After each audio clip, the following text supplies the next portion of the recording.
4장 25절에서 32절까지의 말씀 저희가 읽었는데요.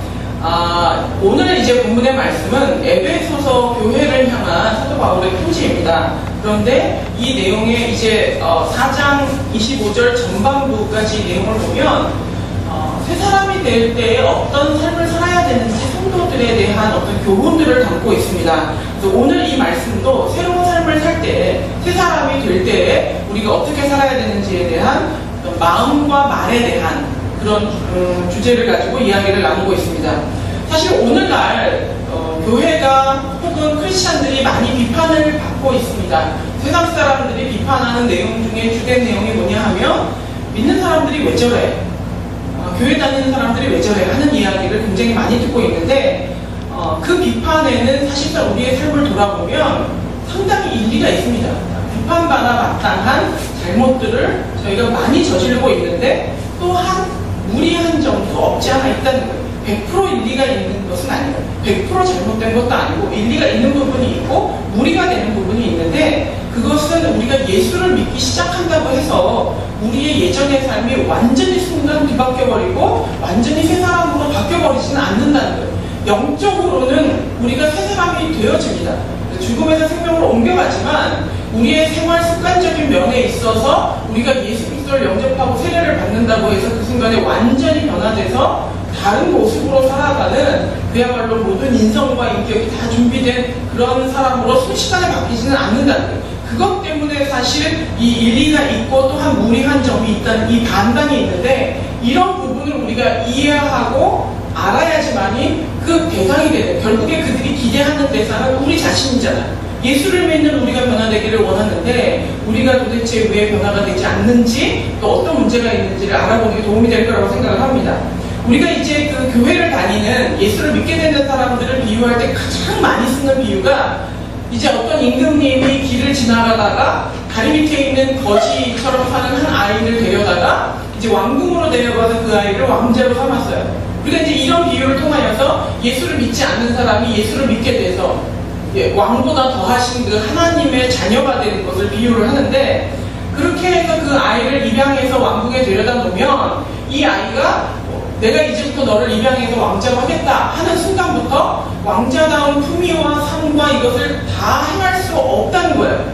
이미 그에게 왕자라고 하는 직위와 신분의 변화는 일어났지만 여전히도 거적대기 같은 곳에서 자던 습관대로 침대에서 자지 못하고 바닥에서 자고 손으로 밥을 먹고 세수도 하지 않고 교육받고 싶어 하지도 않고 이제 마음대로 어떤 아무런 규율도 없이 다리 밑에서 살던 그 삶을 그냥 장소만 바뀌었을 뿐이지 신분을 바뀌었을 뿐이지 자기는 그냥 그대로 사는 거예요.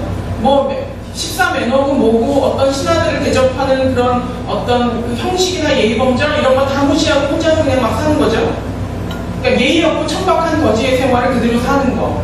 그게 바로 안 믿는 사람들이 우리를 볼 때 가지고 있는 거예요. 너희가 교회를 다닌다며, 너희가 하나님의 자녀라며, 예수를 믿는다며. 근데 우리는 예전에 정말 술 마시고 정말 난장 피우고 안 믿는 사람들이 했던 모든 것을 하는 걸 똑같이 사는 거예요. 근데 나의 신분만 바뀌었지 우리의 생활은 정말 거지 같은 삶을 그대로 살고 있는 왕자처럼 우리의 삶이 똑같이 그렇게 반복되고 있다는 거예요. 근데 엄밀히 생각을 해보면 이 거지 아이였던 아이를 데리고 와서 교육을 시킬 때 하루에 변하나요? 교육하는데 시간이 제법 걸려요. 익숙하게 여겨지는데 자기가 숟가락질하는 방법, 또 옷을 입는 방법, 이 모든 것을 익숙하게 하는데 시간이 걸려요. 때문에 일리가 있고 또 일리가 없다는 얘기가 바로 이 부분이에요. 시간이 걸리는 부분을 인정해주지 않기 때문에 세상 사람들이 우리를 향하여 하는 비난이 100% 맞지는 않아요. 우리한테는 시간이 필요해요. 내가 과거의 삶을 청산하는 데는 일정 시간이 필요한데 세상 사람들은 교회를 다니면 다 변한다고 생각하고 예수를 믿었는데 너는 왜 그러냐 그래요. 그 부분은 그들이 잘못 판단한 거지만 문제는 어디에 있냐면 아무리 기다려도 변화될 기미가 보이지 않는 그 왕자에게 문제가 있어요. 저는 여러분은 어떤가요? 어찌 보면 우리의 가족들, 나의 친구들, 또 혹은 나랑 관련 없는 수많은 세상 사람들이 우리를 향하여 기다려주고 있어요. 그래? 너에게 시간이 필요해? 시간을 주고 있어요. 근데 예수를 믿은 지 1년, 2년, 혹은 3년, 10년, 20년, 모태신앙으로부터 자라난 사람 수십 년이 지나도 충분히 이렇게 시간의 배려를 받았음에도 불구하고 과연 우리는 얼마나 변화되어 있냐는 거예요. 너무 많은 사람들이 변화되지 않았기 때문에 어차피도 변하지 않는 거야 라고 스스로 타협하면서 변화하려고 노력하지 않고 있다면 문제라는 겁니다. 그 왕궁에 들어간 왕자를 상상해 보세요. 이 아이가 열심히 노력을 하는데 어느 날 실수를 했어요. 어느 날 옛날 습관이 나왔어. 그러면 그건 애교로 받을 수 있어요. 근데 애가 노력을 하지 않아요. 배우려고 들지도 않고 그냥 과거의 삶을 고수하려는 의지를 보일 때 과연 이 사람이 왕자다운가? 이 사람을 그냥 이 자리에 둬서 되는가? 비난받지 않을 정당성이 있는가라는 질문을 반복적으로 하게 된다는 거죠. 한국 교회는 이미 선교가 된 지 100년을 훌쩍 넘었어요. 100 몇십 년이 가고 있는 동안에 안 믿는 사람들은 이 교회를 향하여서 아주 오랜 기다림을 가지고 있었습니다. 근데 과연 100년 전과 지금의 모습이, 50년 전과 지금의 모습이, 10여 년 전과 지금의 모습이 얼마나 달라져 있는가? 달라지기는커녕 마치 이것이 그냥 정상적인 삶인 것처럼 지내고 있기 때문에 우리는 비난받고 있는 것이고, 만약에 그렇다면 우리는 비난받아 마땅하다는 거예요. 이것을 개인적인 차원에서 여러분을 뒤돌아보시기 바라요. 과연 세상 사람들만 나를 향하여서 기대를 가지고 있을까요? 하나님은 기대가 없을까요? 그 거지였던 아이를 자신의 아들로 삼았던 그 왕은 그 왕자가 왕자다워지는 것을 기대하지 않을까요? 어찌 보면 세상 사람들보다 더 많은 기대를 가지고 그 왕자를 주시하고 있을 거예요. 그 왕자의 하루하루의 삶이 얼마나 변화되고 있는지를 주시하고 있을 거라고요. 과거에도 제가 말씀을 드렸습니다만 하나님은 우리를 최종적인 점수를 보는 것이 아니라 이 사람이 몇 점부터 시작해서 몇 점까지 올라왔는지의 그 노력한 점수를 보신다는 이야기를 제가 드렸던 것 같아요. 제가 간증처럼 했던 얘기인데 제가 대학교 다닐 때 생각해보니까 지금 제일 있네요. 대학교 다닐 때 한 친구가 있었어요. 근데 이 친구는 나면서부터 너무 상냥하고 정말 착하고 너무 사람들이 다 좋아요. 근데 저는 사실 기질적으로 좀 부정적이고 제 나름 샤프하다고 자부하고 있으나 사실은 사람들이 볼 때는 쟤는 너무 날카롭고 직선적이고, 그래서 사람한테 상처도 잘 주고 교만하고, 예수를 제가 훨씬 더 열심히 믿었고 매일 눈물을 흘리며 하나님 앞에 나의 교만함을 없애달라고, 용서해달라고 그러면서 정말로 매일 아침마다 하나님 앞에 다짐하면서 기도를 드리면서 학교를 갔고, 오는 길에는 매일 눈물을 흘리면서 왔어요. 또 실패했고 또 교만했고 또 말실수했고 또 잘못했어요. 그게 수년 반복될 때마다 시간이 가면서 점점 좌절이 되는 거예요. 하나님 앞에 기도했어요. 하나님, 이거 너무 불공평하지 않습니까? 누구는 좋은 DNA를 갖고 태어나서 상냥하고 착하고 정말로 맑고 밝게 이렇게 잘 지냈는데, 신앙이 없어도 그렇게 잘 지냈는데, 나는 예수를 믿는다는 사람이 왜 아무리 노력해도 빵점부터 시작해서 이제 5점, 이제 10점 이렇게 가는지 모르겠더라고요. 근데 그때 하나님이 제 마음 가운데 어떤 은혜스러운 깨달음을 주셨냐 하면, 나는 현재 스코어 몇 점인가를 보는 게 아니라 네가 언제부터 시작을 해서 얼마만큼 변화됐는지를 본다. 만약에 네 친구가 50점으로 시작해서 60점으로 인생을 마감하고 네가 빵점에서 시작해서 40점으로 마감한다 하더라도 나는 너를 더 귀히 여긴다, 이 마음을 주신다. 그래서 그때 나의 출발점은 중요하지 않구나, 내가 얼마나 바닥에서 시작했느냐는 중요하지 않구나, 내가 어떤 태도를 가지고 나를 바꾸기 위해서 몸부림치며 노력하는가를 하나님은 더 귀히 여기시는구나, 이 확신이 들었어요. 아마 오늘 이 예화에 있을 법한 이 왕의 심정도 그랬을 거라고 생각해요. 얘가 정말 거지와 같은 신분에서부터 시작을 해서 목욕도 하지 않고 어떤 예법도 없는 사람처럼 이렇게 살았지만, 그 하루하루 노력하는 모습을 보면서 그것이 귀하여서 얘가 정말 어느 날에는 왕자다운 모습을 갖겠구나라는 기대감을 갖는다는 거죠. 어찌 보면 안 믿는 사람들이 가지고 있는 우리를 향한 기대도 저는 비슷할 거라고 생각을 합니다. 그렇다면 왜 우리는 이렇게 변하지 않을까요? 예수를 믿고 나서 우리의 모습은 얼마나 변하셨어요? 몇 년도부터 믿으셨어요? 저는 지금 2013년도인데 1900 정말 60 몇 년서부터 시작해가지고 예수를 계속 믿어왔으니까, 그러면 2000년부터 시작해야 돼요. 2000년도의 내 모습하고 2001년도의 내 모습이 얼마나 달라요? 가까이 볼까요? 작년의 내 모습하고 올해 여러분의 모습은 무엇 달라요? 그제 작년은 어땠어요? 정말 많이 다른가요? 생각보다 많이 다르죠. 그럼 내년에도 우리는 별로 다르지 않게 되는 거예요. 내후년에도 다르지 않게 돼요. 도대체 그 요인이 뭐냐는 거예요. 그거를 찾지 않는다면 우리는 맨날 똑같은 답보 상태의 신앙생활을 하면서 신분만 덜렁 따놓고 하나님 앞에도 인정받지 못하고 세상 앞에서도 부끄러운 모습으로 살 수 있다는 겁니다. 그 변하지 않는 이유를 살펴보고 싶은데 그 첫 번째가 신분 변화에 대한 인식이 확고하지 않다는 거예요. 내가 거지였다가 왕자의 신분으로 바뀌었다라고 하는 사실을 강렬하게 깨닫고 그것을 늘 기억하며 살아야 되는데 그것을 기억하지 않는다는 거예요. 내가 하나님의 자녀가 됐기 때문에 책임이 주어져 있다는 것을 생각하지 않는 거예요. 내가 크리스찬이라는 이름을 가지고 살고 있기 때문에 사람들이 나를 주시하고 있다라는 생각을 하지 않는 거예요. 그래서 너나 나나 똑같은 거죠. 우리는 똑같은 옷을 입고 똑같은 밥을 먹고 똑같은 회사에서 똑같은 직장 생활을 하면서 똑같이 운전하고 이러고 살아요. 그래서 내가 말만 하지 않으면 아무도 몰라요. 그리고 어차피도 다른 크리스찬들도 별반 다르게 생각하지 않아요. 생활하지 않아요. 그래서 그냥 매일 똑같이 우리들이 생활해요. 시간이 갈수록 현대라고 하는 사회는 우리에게 다양성을 인정하고 우리로 하여금 개성을 존중해요. 그래서 마치 이것도 개성인 것처럼 단 하나만과 단점은 개성이 될 수 없어요.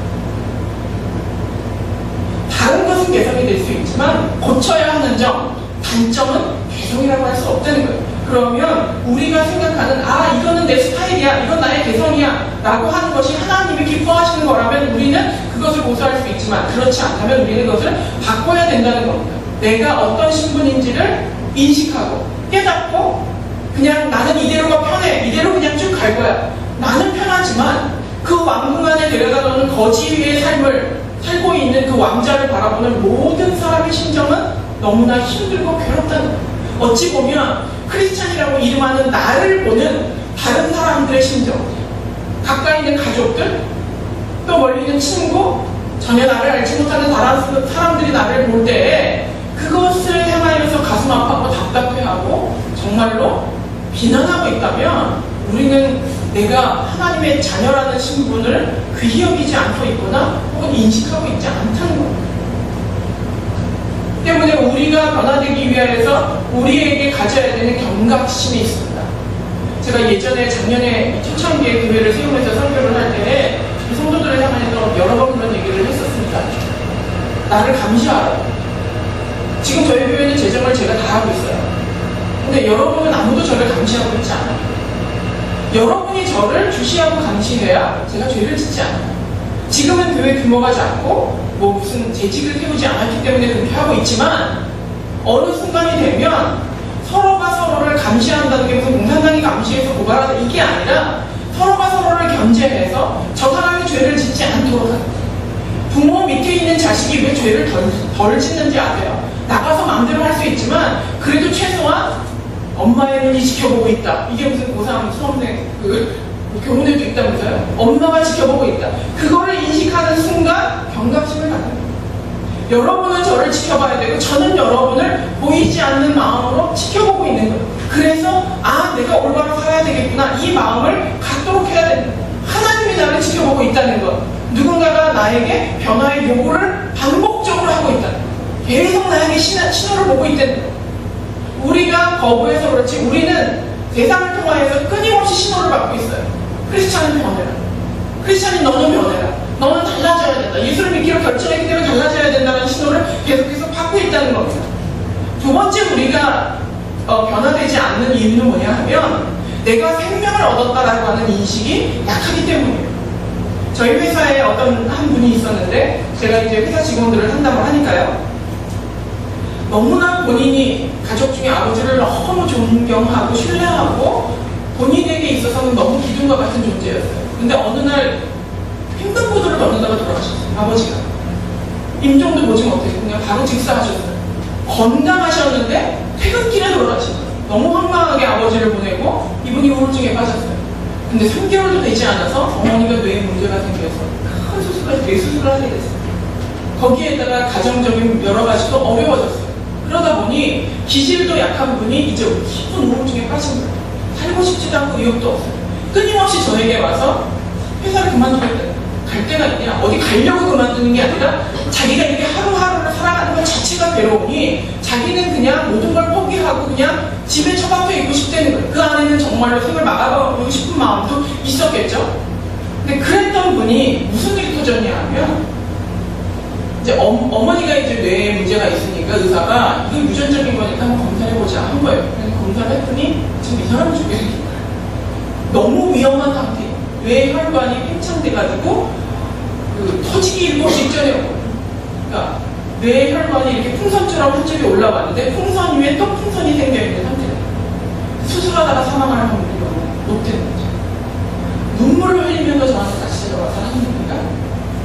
생명만 살려주신다면 자기는 정말 너무 감사하게 생각해요. 그 전에 회사 그만두고 다 때려치고 집에서 정말로 운동을 하겠다고 했던 그 마음은 온데간데 없고 이전 내가 이 뇌에 병이 있다는 사실을 알기 이전이 얼마나 행복하고 감사한지 알아요.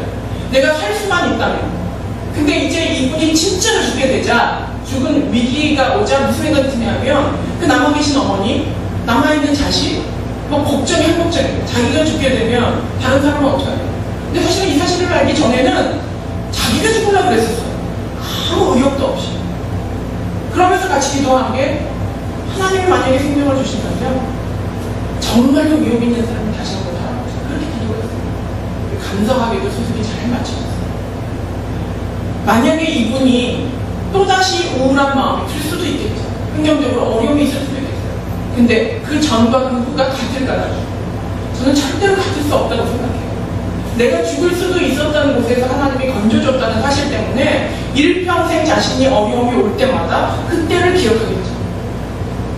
우리에게는 이렇게 육체적으로 수술하고 갑자기 죽음을 당하는 그 흔적이 없다 보니까 내가 과거에 영적으로 죽었던 지옥에 갈 수밖에 없었던 사람이 천국으로 가겠다라고 하는 감동이 별로 없는 거예요. 근데 성경은 육체의 죽음보다 더 두려운 것이 영혼의 죽음이라고 그랬어요. 내 영혼이 지옥에 가는 것이 훨씬 더 두려운 일이라고 했음에도 불구하고 우리에게 감이 없는 거예요. 내 영혼이 죽음에서 생명으로 옮겨졌다. 그래서 매 순간 우리는 그거를 리마인드해서 나는 지옥에 갈 목숨이 천국으로 바뀌었지라고 하는 것을 끊임없이 인식해야지만이 내가 크리스찬이라고 하는 거, 내가 거지 같은 삶에서 건진받았다라고 하는 것, 누군가 나에게 무언가를 변화를 요구하고 있다라고 하는 것을 기억하면서 나의 삶을 변화시킬 수 있다는 겁니다. 이제 또한 우리에게 변화를 위하여 8개월 정도 미국에 살았었는데요. 한국에 살았다가 미국에 살면 너무 다른 게 많아요. 뭐 집을 빌리는 거에서부터 무슨 이렇게 마켓에 가가지고 물건을 사서 이렇게 이렇게 계산하는 거에서부터 관리비를 내는 방법, 하여튼 교통법, 모든 게 다 달라요. 영어도 할 줄 모르는데 거기에서 그것을 익숙하게 하고 내 삶으로 만들기 위해서 거의 1년 넘는 시간 동안 얼마나 노력하면서 눈물 흘리면서 그 법을 맞춰나가는지 몰라요. 근데 이래야 된다는 거예요. 사실상은 우리는 사탄의 법에서 살다가 하나님의 법으로 옮겨졌어요. 그러면 하나님의 법에 맞추기 위해서 끊임없이 노력을 해야 돼요. 그래서 여기에 익숙하기 위해서 주권이, 통치권이 달라졌단 말이에요. 근데 마치 우리가 지금 살고 있는 모습은 어떻죠? 내가 한국 사람으로서 미국에 가서 살면서 배째라요. 나는 내 법대로 살겠다는 거예요. 내 법대로 돈 지불하고 안 되면 말고 운전도 내 마음대로 하고 한국에 사는 대로 하고 그리고 무법천지로 나는 꼭 10년이고 20년이 가겠다. 그런 어리석은 말도 안 되는 삶처럼 우리가 그렇게 살고 있다는 겁니다.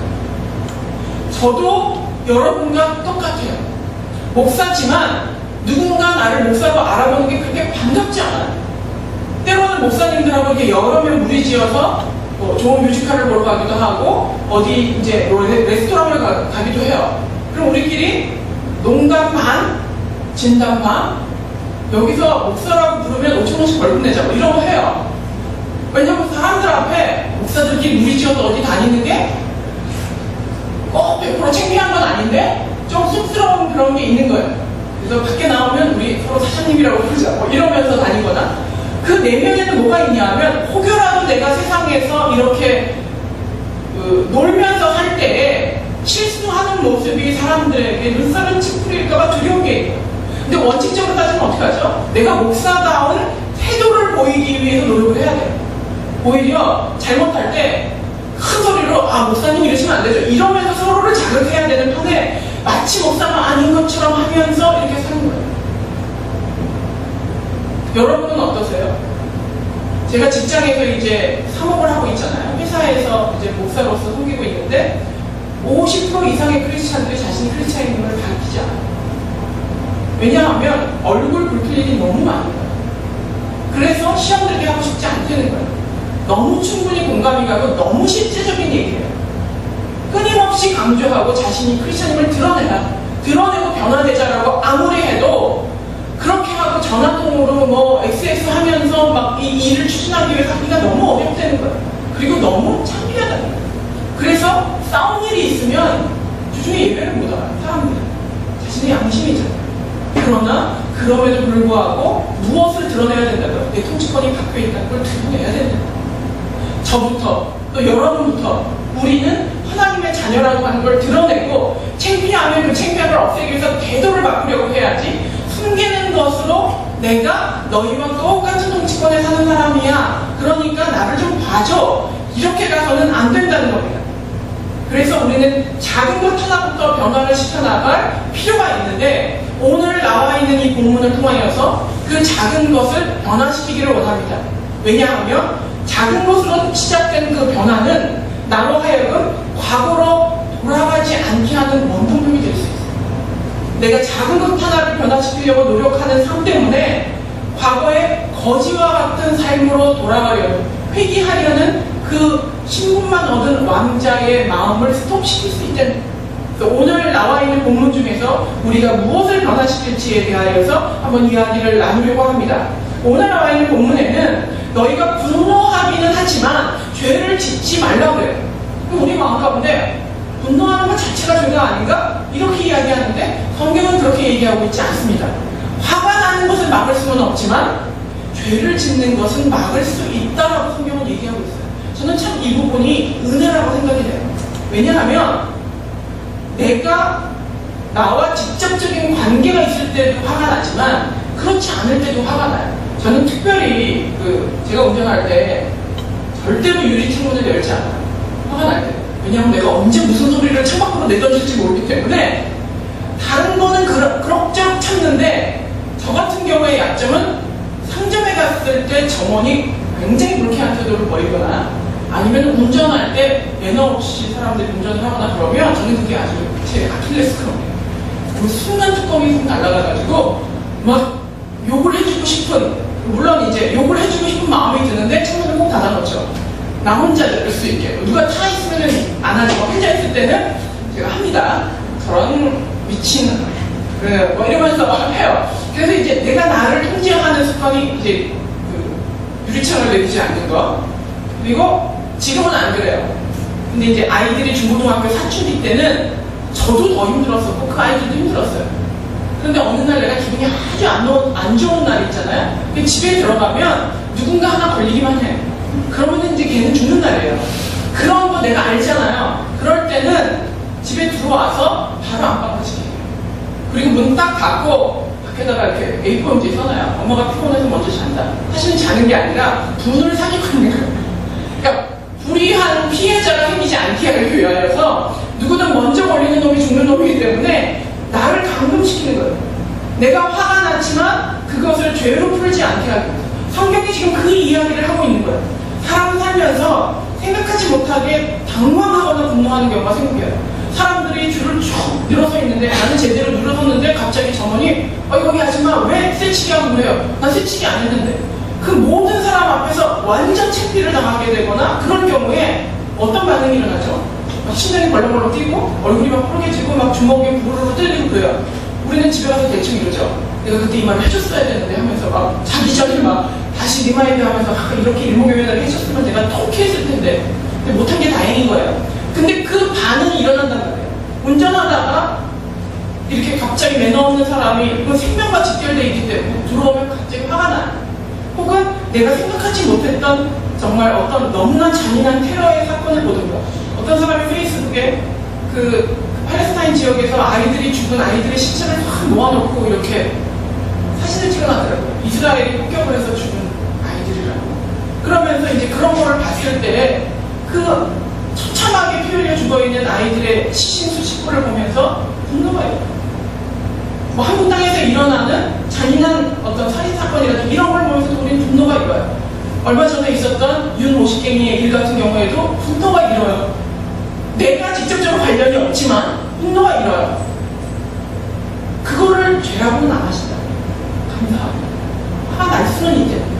하지만 그 화가 난 상태에서 내가 욕을 하거나 폭행을 하거나 나의 불쾌함을 상대방을 불쾌하게까지 만들어서 전달을 하거나 죄를 짓는 것은 하나님이 명백하게 죄라고 이야기하고 계십니다.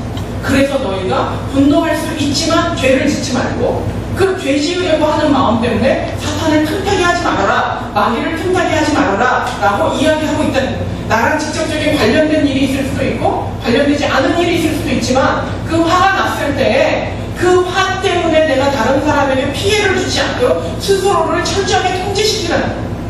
밖에서 기분 나쁜 일이 있다면 가족에게 와서 풀지 말라는 거예요. 내가 무언가 화가 나는 일이 있다면 그 상대를 향해서 똑같이 갚아주기 위해서 애쓰지 말라는 거예요. 우리는 구약 성경에 눈에는 눈으로 이에는 이로 이런 얘기가 있어요. 그 얘기를 보면서 우리는 내가 난 화를 똑같이 분풀이 하는 거를 정당화 여기는 이야기를 많이 해요. 세상 사람들도 그런 얘기 많이 해요. 이에는 이로, 눈에는 눈으로. 이 얘기는 뭐야? 제가 내 눈을 쳤으면 나도 눈을 치고 이를 부러뜨렸으면 걔도 이를 부러뜨린다. 근데 그 생각을 해보면 와, 하나님 너무 잔인하다 이런 생각이 들죠. 잔인한 게 아니라 인간이 얼마나 악한 걸 하나님이 아시는 거예요. 옆집 사람이 내 양 한 마리를 죽였으면 우리는 가서 소 한 마리를 죽는 사람이에요. 누군가가 우리 집에 뭔가 물건을 훼손시켰으면 우리는 본성이 어떠죠? 그 집 전체에 불을 사실러버려요, 그냥. 그게 우리의 본성이에요. 그것을 최대한 자제해서 하라고 하는 게 율법에서 엄격하게 규정한 거예요. 네가 피해 본 것만 보상을 받으라는 거예요. 양 한 마리면 받고 끝이지 그 집에 가서 불 지르는 일은 하지 말라는 거예요. 우리가 가지고 있는 악한 본성을 자제시키는 하나님의 은혜의 법이라는 거예요. 근데 지금 신약시대에는 원수를 사랑하라고 그러고 그 원수를 용서하라고 하나님은 말씀하세요. 그렇다면 오늘 우리에게 어떤 화나는 일이 있을 때 화나는 것은 있을 수 있지만 그것을 분으로 풀어내는 것, 죄악으로 다른 사람들 불쾌하고 상처주는 일은 하지 말라는 일입니다. 불쾌함을 드러내서 상대방이 불쾌할 때까지 만들어내는 것. 나랑 상관없는 사람이지만 그 사람에 대하여서 끊임없이 욕을 하고 이것에 추정된 바 그 사람의 모든 인생은 다 죄악될 것이야. 부풀리고 과장해서 그 사람의 험담을 만들어내고 가십거리를 만들어내는 일, 그런 일을 하지 말라고 하는 일. 감사한 건 그 과학자가 그러더라고요. 이렇게 화나는 일을 당할 때 심장이 뛰고 얼굴이 빨개지고 이렇게 막 주먹이 져지고 부들부들 떠는 거는 하나님이 만들어 놓은 보호미제라는 거예요. 그러니까 상대방이 나를 공격하고 있을 때, 공격하려고 할 때, 뭔가 당했을 때 빨리 도망가야 되잖아. 심장이 빨리 뛰지 말고요. 속도를 빨리 내도록 악셀레터를 막 밟고 있는 거에 자동차를 치면 적적이 나를 공격해서 상해를 주고자 할 때 나도 모르게 본능적으로 나의 육체는 심장을 빨리 뛰게 하고 혈관을 빨리 돌게 해서 쌩 도망갈 수 있도록 만들어 놓은 것이 너무나 좋은 보호기제다. 그 보호기제 때문에 하나님은 우리에게 죄를 묻지 않아요. 그럴 수 있어요. 하지만 그 이후에 하루 이틀 사흘 끊임없이 침묵함으로 내가 화났다는 걸 표현함으로 가져오게 돼 그 분노를 표출하고 상처를 주고 부담을 주고 이런 일을 하지 말라는 것을 오늘 성경에서 이야기하고 있다는 겁니다. 그리고 이제 두 번째로 오늘 본문에서 저희들에게 고쳐야 할 점을 이야기하고 있는 것은 뭐냐 하면 돈을 버는 목적에 대해서 얘기하고 있어요. 선한 일을 하기 위하여서 너희가 돈을 벌어야 됩니다. 도적질 하지 말라. 그리고 돌이켜서 너희가 구제할 것이 있기 위하여서 너희가 네 손으로 수고해서 땀 흘려서 돈을 벌어라. 이렇게 얘기하고 있습니다. 도적질이라고 하는 것은 남이 수고한 거, 남이 땀 흘린 거를 그냥 가져다가 쓰는 행동이에요. 근데 반대되게 성경은 우리에게 뭐라고 얘기하냐 하면 남에게 주기 위해서 내가 땀을 흘리는 거예요. 남이 땀 흘린 것을 쓱 가져다가 쓰는 걸 도적질이라고 한다면 오늘 성경은 우리에게 뭘 요구하냐면 남에게 줄 것을 목적으로 해서 내가 수고하고 땀을 흘리라는 거예요. 여기에 크리스찬이 돈 벌어야 하는 이유가 있어요. 크리스찬이 돈을 많이 버는 것이 나쁘냐? 나쁘지 않습니다. 그런데 그 돈을 버는 목적이 분명해야 되는데 오늘 성경이 얘기하고 있어요. 돈을 많이 벌어라. 근데 그 번 돈을 어디다가 쓰라고요? 선한 일을 위하여서. 가진 것이 없는 사람을 구제하기 위하여서 너희가 돈을 열심히 벌라는 거예요. 주기 위해서 벌으라는 거예요. 저도 마찬가지예요. 목사기 때문에 돈을 많이 벌어야겠다는 생각은 평생 해본 적이 없어요. 그런데 이제 생계가 점점 어려워지고 그 책임이 이렇게 왔을 때 마음에 오로지 자식들에게 꽂히는 거예요. 이 가정을 유지하기 위해서 내가 생계를 유지해야 되는 유일한 통로니까 이거를 해야겠다는 게 완전히 꽂혀요. 그러니까 그게 아마 인간의 본능인 것 같아요. 그래서 아마도 집에 계신 가장분들은 거기에 꽂혀서 아무것도 안 보일 거예요. 그래서 뭐 애가 놀아달라고 그러든 뭐 하라고 그러든 그거보다는 아주 그 본능적인 책임감에 사로잡혀 있는 거예요. 나를 지키기 위해서, 우리 가정을 지키기 위해서 나쁘지 않습니다. 하지만 성경은 그것만 가지고 돈을 버는데 정당성을 주지 않고 있어요. 너희 가정을 지키는 거, 그걸 너무 소홀히 주기 위해서 돈을 벌려요. 그게 우리가 바꿔야 할 근본의 목적이에요. 이 자리에 어떤 생계를 위해서 일하시는 분, 혹은 또 남편이 또 벌어다 주는 돈으로 이렇게 가정을 꾸려나가고 재테크를 하시는 분 많이 있으실 겁니다. 어떤 형편이라 하더라도 또 젊은이들에게 있어서 내가 왜 돈을 벌어야 되는지에 대한 목적을 나를 지키는 것만이 아니라, 나의 가정을 지키는 것만이 아니라 남을 위하여서 돈을 버는 것, 그것이 하나님 우리에게 주신 거라는 걸 꼭 기억하시기 바랍니다. 마지막으로 오늘 이 나와 있는 본문에서 하나의 원리를 발견할 수 있는데, 그것은 잘못된 것을 그만해라 라고만 하지 않고 있다는 거예요. 성경이 잘못된 것을 멈추는 것에 그치지 않고 적극적으로 선으로 나가라고 얘기하고 있어요. 너희가 도적질 하지 말아라, 화내지 말아라, 나쁜 말 하지 말아라, 이렇게 얘기하는 게 아니라, 우리는 보통 그렇게 하죠. 너 외박하지 마라. 그러면 네 알았어요. 외박 안 하는 걸로 우리는 대단히 내가 말 잘 들었잖아 이렇게 생각을 해요. 근데 성경은 마치 이와 같아요. 외박하지 말고 가족이랑 여행을 가, 이런 것 같은 거예요. 그거를 멈추는 것 자체에 의미를 두는 게 아니라 멈추지 말고 더 나아가서 적극적인 반대 방향으로 가라고 얘기하고 있습니다. 오늘 본문을 요약해보면 이렇습니다. 너희가 도적질 하지 말아라. 아까 말씀드렸죠. 남의 것을 빼앗는 거야. 도적질을 하지 말아라. 근데 거기에서 또 뭐라고 하고 있죠? 남에게 주기 위해서 일해라. 도적질 하지 않는 거, 여기에 멈춰있는 게 아니라 주기 위해서 열심히 일을 해라. 손으로 수고해라. 너희가 더러운 말을 하지 말아라. 입 밖에도 내지 말아라. 이 얘기는 더러운 말로 상처를 주지 말라는 거죠. 가족이든 누구든 향하여서. 근데 반대되는 얘기를 뭐로 하고 있죠? 선한 말로 은혜를 끼치라고 얘기해요. 오늘 우리는 결단을 할 거예요. 내 입에서 더러운 말을 하지 않고 상처 주지 않고 화내지 않기로. 화내지 않는 걸 멈추는 게 아니라 그 사람을 기쁘게 해주기 위해서 칭찬하고 은혜를 끼치는 말을 하고 적극적으로 좋은 말을 하는 걸로 바뀌는 게 성경이 우리에게 기대하는 말입니다. 그리고 또 나와 있는 게 악독과 노함과 분냉과 떠듬과 회방과, 이건 뭐예요? 이 마음에 있는 악의를 버리라는 거예요. 나쁜 마음을 버려라. 그러면 제로포인트에서 무로 이렇게 있는 것이 아니라, 그게 아니라 선의를 가지라는 거예요. 이 사람을 위해서 좋은 말을 해주고 세워주고 책임져주고 도와주고 하는 선한 의도를 갖는 것, 하나님이 우리를 용서했던 것처럼 그렇게 용서하는 것, 그것이 성경이 우리로 하여금 왕자다운 신분으로 살아가기 위한 변화의 어떤 초점으로 우리에게 이야기하고 있다는 겁니다. 내가 즐겨하던 잘못들을 멈추는 일은 참 쉽지 않습니다. 담배 피는 사람이 담배를 끊는 일 너무 쉽지 않은 일이에요. 또 화가 났을 때 아무 말 안 하고 며칠이고 가는 거, 그거를 그렇게 하던 사람은 그걸 안 하는 게 참 힘든 일이에요. 내가 화났을 때 다른 사람에게 친절하게 하는 것까지는 생각도 안 해요. 그거를 멈추는 거, 그것도 어려운 일이에요. 그런데 성경은 그것에서부터 더 적극적으로 나아가는 거예요. 멈추는 것이 아니라 더 반대되는 선한 곳으로 가라는 거예요. 그 이유는 그렇게 가야 멈출 수 있어요. 은혜 끼치는 말을 해야 내 더러운 말이 나가지 않기 때문에, 선의를 가져야 악의를 버릴 수 있어요. 내 수고한 걸 남한테 주어 버릇해야 남의 것을 뺏지 않기 때문에, 이것들을 바꿈으로 말미암아 내가 하나님의 자녀, 모든 사람들이 나를 향해서 변화를 요구하고 있다는 사실을 인식하게 되고, 다시 거지와 같은 삶으로 돌아가지 않는, 멈춰서 달려나갈 수 있는 삶으로 갈 수 있다는 겁니다. 말씀을 마무리 짓도록 하겠습니다. 신앙은 추상적인 것이 아니라 생활입니다. 저는 신앙생활을 비유할 때 연애 기간과 결혼 생활을 같이 비교합니다. 연애 기간에는 그냥 뭐 얼굴만 이뻐도 그냥 상냥하기만 해도 우리는 연애를 할 수 있어요. 근데 결혼은요, 생활이에요. 얼굴만 이뻐서 결혼 생활할 수 없어요. 상냥하기만 해서 결혼 생활할 수 없어요. 밥도 해야 되고, 청소도 해야 되고, 애 교육도 시켜야 되고, 부모님도 모셔야 되고, 여러 가지 일이 있어요. 신앙도 똑같아요. 여러분은 이제 허니문의 기간, 허니문은 그래도 결혼했었죠. 탐색하고 연애하던 시절을 지나서 예수 그리스도를 영접하고 하나님의 자녀라고 하는 하나님과의 결혼 생활은 들어가셨어요. 나는 결혼을 하는데 아내 노릇은 하지 않아. 나는 결혼을 하는데 남편 노릇은 하지 않아. 돈 같은 거는 벌을 생각 없어요. 그럼 우리 결혼 안 해요. 신앙에서도 똑같아요. 내가 하나님의 자녀는 되는데 하나님의 자녀로서 일을 하지 않겠어.